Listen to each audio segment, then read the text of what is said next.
足並みを揃えてゆこうお互いを信じ合う5人の仲間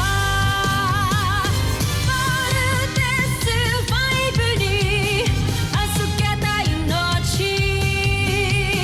飛ぶぜ宇宙の果てまでもみんなの笑顔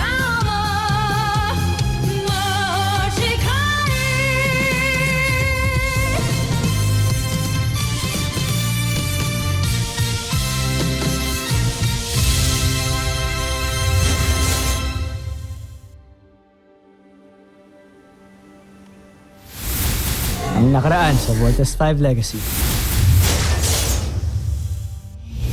Nasakop na ng Buzan, Najmi, Imperium ang halos lahat ng planetang may buhay sa San Sinuko, maliban sa Terra Erdo. Napakalaking hadlang talaga sa atin ang Voltes 5. Dapat siguro alamin din natin kung sino ang namumuno at nagpapatakbo dito. Parang nakakarami na kayo ng inom ah. Hoy, wag ka nga mga ilam. Iyabang mo no? No touching! Oy! Sabi bang no touching eh! Loko. Sir, salamat talaga, sir. Ang bait niyo naman. May mga guys pa rin pala like you, no? Mahusay at ginawa mo ang iniutos ko sa'yo. Umaasa ako na sa susunod nating pag-uusap ay may maganda ka muling balita. May paraan na para malaman natin kung sino ang 5 piloto ng Voltes 5. Ikaw pa lang yung babaeng nakakausap ko na ganito katagal. Bukod sa mama ko. Alam mo, ikaw pa lang yung taong nakausap ko na nakarelate ako. Gusto rin kita, kaya hinay-hinay muna, please. Gusto rin kita mas makilala pa. Friend ba yung tingin mo sa akin? Sorry, what? Kung friend yung tingin mo sa akin, sabihin mo sa akin kung bakit kayo nag-break ni Eva. O bakit di ka makasagot ngayon kung may problema, no? Feeling ko, this is not the right moment to talk about it. Pag ready ka na, sabihin mo rin sa akin kung sino yung crush mo.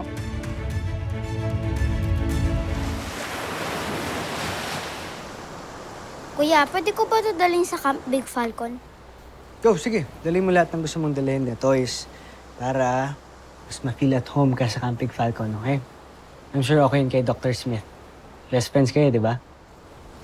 Good morning sa mga kapatid kong poging-poging katulad ko. Morning, Big Bird. Aga ko gumising. Kanina ko pa kayo hinihintay. Oo nga. Ano nakain mo? Inspired lang. Ba? Inspired? May inspired ka na ngayon, ha? Bakit, ha? Ano meron? Ha? Nakilala kasi akong kaibigan kagabi. Ah, okay. Kaibigan na to, babae. Babae? Ay, yung ngiti, pambabae yung sagot eh. Sino yan? Kwento mo. Dali na. Sige na, please. Saka ako na ikikwento sa inyo pagka naging girlfriend ko na. Girlfriend talaga? Eh, kagabi mo palang nakilala eh. Oo nga. Bunso, ganun talaga minsan. Tama nga tong Kuya Steve mo, tsaka Ate Jamie mo, oh. Ano? Oh. Oh, Ano? Kaya nga in love ka sa kanya eh. Bakit nasa akin yung usapan? Ikaw yung pinag-uusapan dito, di ba? Alam nyo, mag-ready na kayo. Baka malate tayo, kailangan natin mag-report sa Camp Big Falcon. Kuya, Ano? wala na si Ava. Oh, Oh, hindi pwedeng-pwede na kayo ni Jamie. dali nyo lahat ng kailangan yung dalhin. Go na, bilis! Baka malate. Gagalit si Dr. Gagalit si Dr. Smith. Jamie! Yung gagayahin yung kay Big Bird mo, ha? Kuya, I wish nandito si Mama. Sigurado ako, happy siya. Kasi, happy din kayo.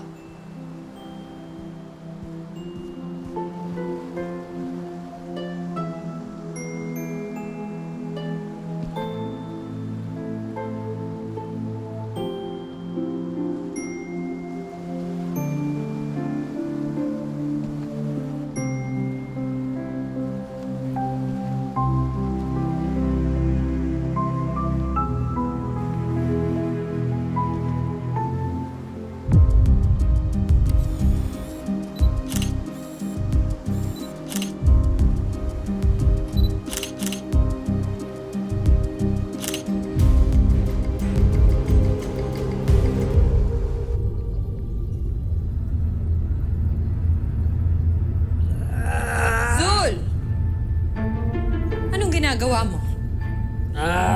Wala. May pinag-eksperimentuhan lang ako. Napadaan ka. Bakit? Parang balisa ka yata. Sino ba kasi ang espiya ng prinsipe? Saan ba siya nanggaling? Malamang isa siyang sundalo o kaya isang alipin. Nakasama natin sa ekspedisyon na to. Inatasan ni Prinsipe Sardos na makihalibilo sa mga taga-Terra Erto. Tama ka. Siguro nga isa siya sa mga alipin. Sapagkat kawangis nila mga taga-Terra Erto, mga wala silang sungay. Tama ka dyan.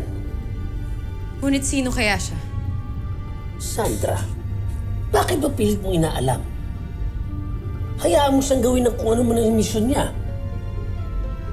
Nabuti pa, munta tayo kay Draco sa unang lagusan. Tingnan natin kung tapos na yung beast fighter niya.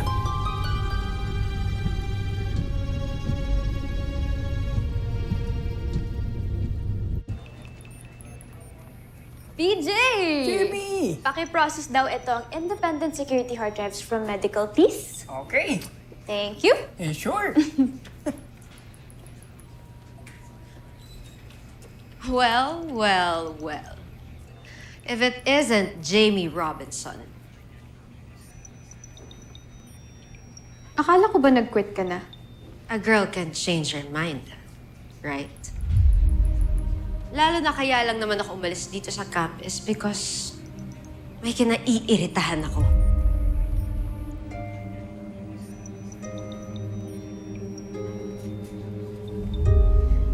Itatanong ko pa ba kung sino yan? No need naman na, di ba? Isa pang reason kaya ako bumalik dito sa campus because ayoko siyang bigyan ng peace of mind. O chance para landiin yung boyfriend ko.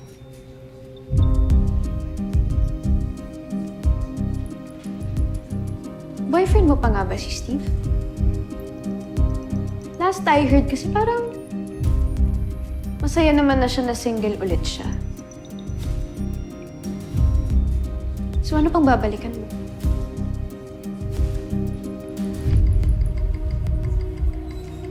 Have a nice day, guys.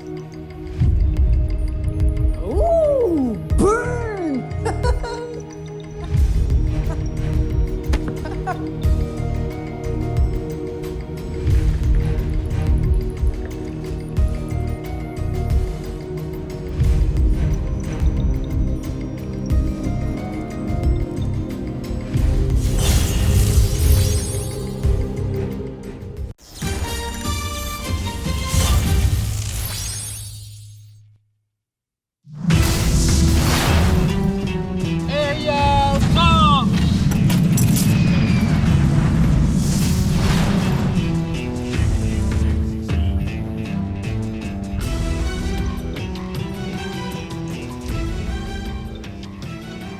Kaya pa ba siya nag-train? Kaka-take off niya pa lang, Doc. Kaya na kaya ng batang yan at nagtitrain ng mag-isa. Baka mainit na naman ulo, Doc. Kilala niyo naman si Lieutenant Gordon. Maybe he's just blowing off some steam. Mahirap talaga basahin ng galing ito si Mark. Just like the Armstrong brothers. Parang anak ko na rin yan.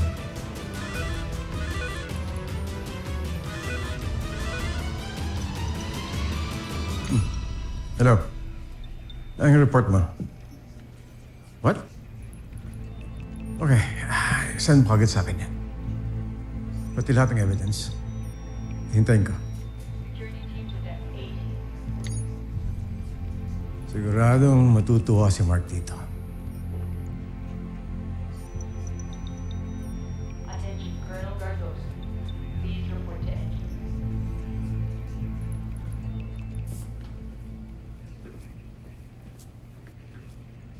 Is that for me? Akala ko umalis ka na.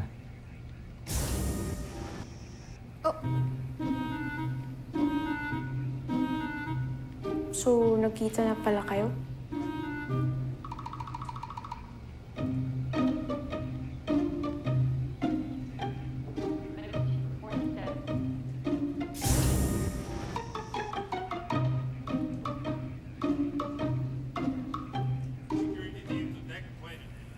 Thank you for the flowers, babe. Sabi na nga ba, masaya ka na bumalik ako dito eh. Sorry kung nag-quit ako ah. But I realized na dito talaga sa camp yung life na gusto ko. So yeah, I'm back for good. Well, excuse me?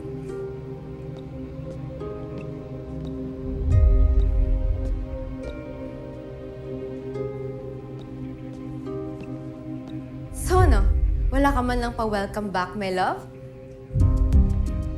Welcome back, Ava. I'm happy nagbago yung isip mo. Thank you, babe. Hindi na tayo, di ba? Mas tama na yun para sa ating dalawa. Yeah, right. Kasi hindi naman talaga para sa akin tong flowers, di ba? Para kay Jamie to.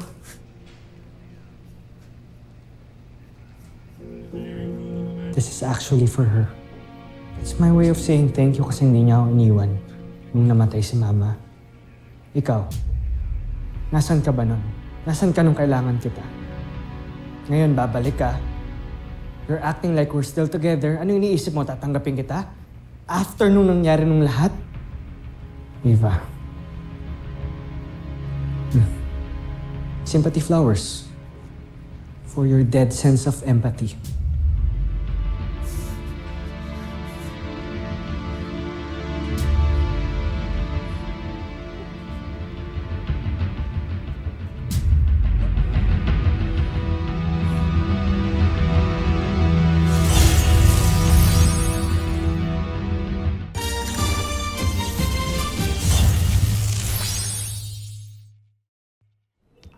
Ano pong sasabihin niyo sa akin, Dr. Smith? May update ako tungkol sa mother mo. Yung totoong nangyari sa kanya. Magbunga yan, Doc. I don't wanna ruin my day. No, Mark. Mali ang iniisip mo. Hindi ka iniwan ng nanay mo at hindi niya inabandon ng tatay mo. Eh ano ho ba totoong nangyari sa nanay ko? If you're willing to listen, kwento ko sa'yo. Makinig ka lang. Kukwento ko sa'yo ang buong storya.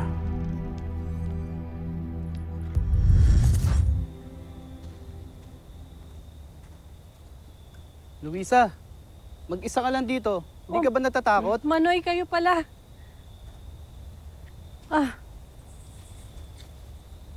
Alam mo ba, noong nakaraang linggo lang, may taga-barangay na inatake ng asong gubat sa tabing ilog. Sana nagpasama ka.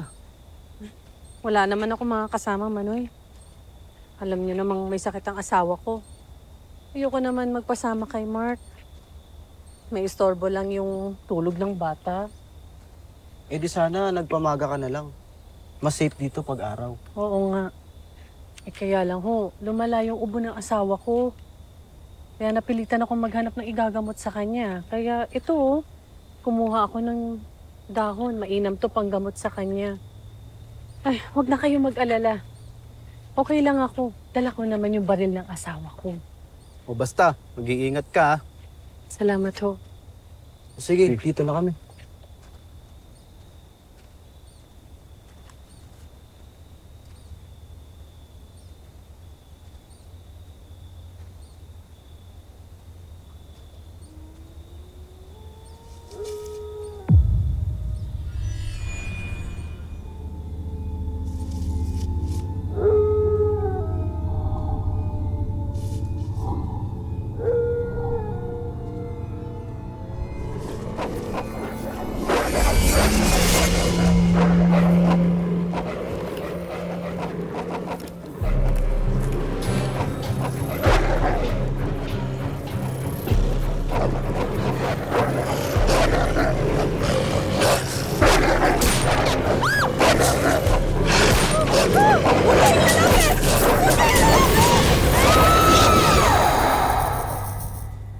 Totoo ho ba itong mga kinuwento niyo sa akin? O gawa-gawa niyo lang? Para hindi ako magalit sa ina kong nang iwan sa amin. Mark, wala akong rason o pakinabang kung mag-iimbento ako ng story sa'yo. Miski bangkay ng ina ko, hindi dumating sa amin. Paano niyo ho ba nalaman to?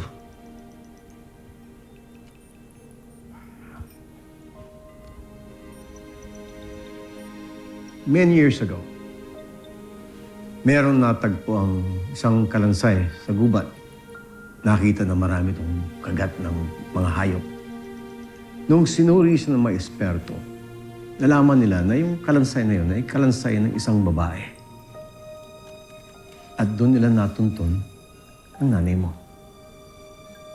Matagal nang wala ang tatay mo noon. Patay na siya. At ikaw naman, wala ka rin doon sa lugar. Kaya hindi mo agad nalaman.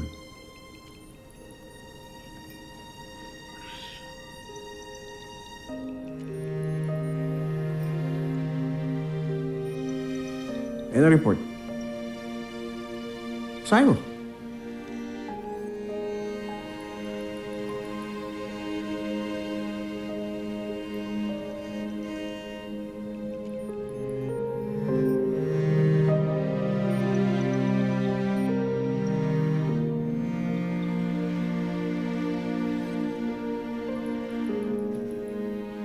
You see, hindi masamang ina ang nanay mo. Hindi kayo nabandona at sumama sa ibang lalaki na gaya ng iniisip mo. Just like Mary Ann. Namatay siya tulad ng nanay mo. Namatay siya dahil sa pagmamahal sa tatay mo. At wala siyang iniisip kung hindi yung kaligtasan at yung pagmamahal niya sa iyong ama.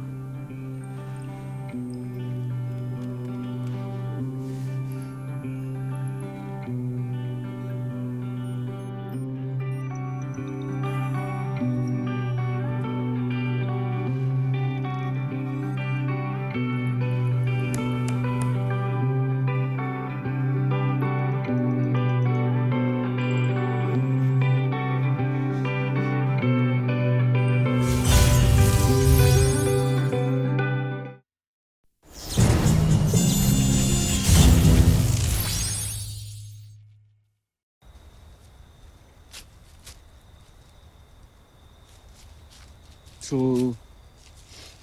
totoo nga na bumalik na si Ava. Ano ibig sabihin nun? Eh di, nagdrama-drama lang siya. Paano na yan, Kuya Steve? Paano mo na maliligawan si Ate Jamie kung nandiyan na naman si Ate Eva? Ligaw agad. Ito talaga sa bunso pa talaga nang galing yung ligaw. Bata ka pa. Pinapaalam muna tayo kay mama kay papa. Mamaya kung ano pang tanongin sa akin.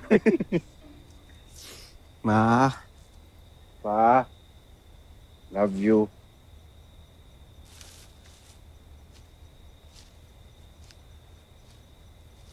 Bakit nandito ka na naman, ha? Naghahanap ka na naman ng away? Relax. Hindi naman ako nagpunta dito para makipag-away sa inyo. Bakit ka nandito? Gusto ko sanang mag-sorry. Gusto ko sanang mag-sorry sa inyo. Pati sa mga masasabang nasabi ko sa mama nyo. Truth be told, naiinggit kasi ako sa inyo. Lagi ko kasi nakikita kung gaano ka-ideal na mother si Mrs. Armstrong. Isang loving and caring na mother. Nakakala ko wala ako. I was wrong. I was very wrong. Kagaya rin pala ng mama nyo yung nanay ko. Pareha silang nag-sacrifice ng buhay nila para maligtas ang family nila. Maligtas? Oo, Big Brick.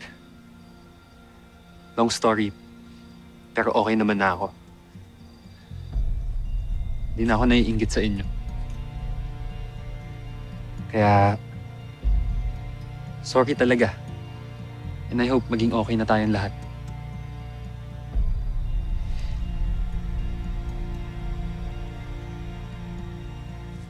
Ano mga kuya? Makikipag-peace na ba tayo kay Kuya Frenemy?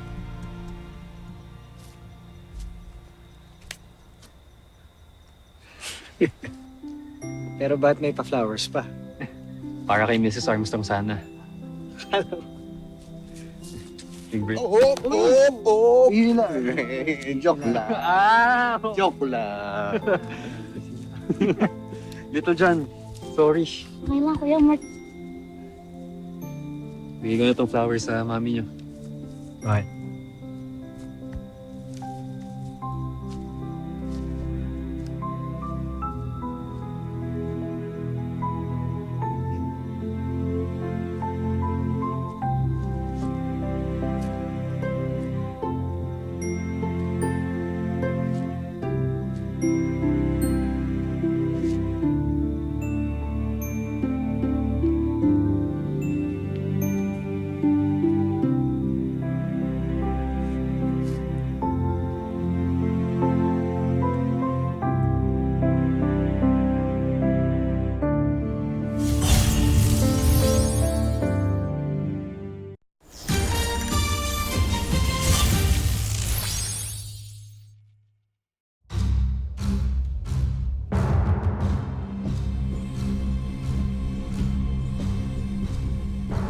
Hindi na ako makapaghintay pa.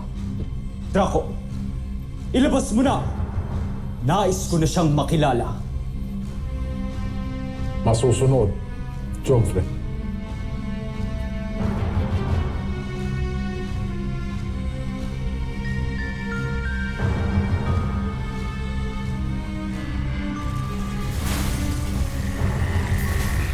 Nais kong ipakilala sa inyo si Gardo!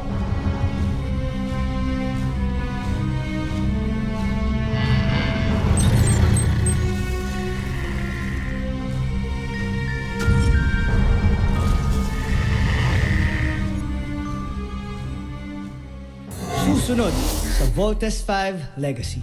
Dami-dami mo sigurong girls sa ka. Grabe, parang mas marami pa nga mga gadgets dun kaysa sa mga babae. Ano bang itsura ng loob ng camp? Kasi alam mo, mula bata pa lang ako, pinangarap ko nang makita yung loob nun. Pero until now, hanggang labas lang ako ng camp. Alam mo, matutupad na yung pangarap ko na yan. Pwede ba ako dun? Di nyo pa rin nasasakop ang planetang yan. Malapit na, kamahalan. Liit na planeta. Hindi nyo matalo. Anong klaseng pinunong mananakop ka, Zados? Nasisiguro kung tataas ang rango natin sa oras na matalo ng ating beast fighter si Voltes 5. Puradong ako, mauupo sa tabi ni Prinsipe Zardos. Mataas masyado ang pangarap mo. Ako ang dapat uupo sa tabi ni Prinsipe Santos. Sige, magpatayan na lang kayo dalawa para ako na lang ang uupo sa tabi ng prinsipe. Ako ang uupo sa tabi ni Prinsipe. Ako ang gumawa kay Gardo. Ako ang upo! Ako! Homsa!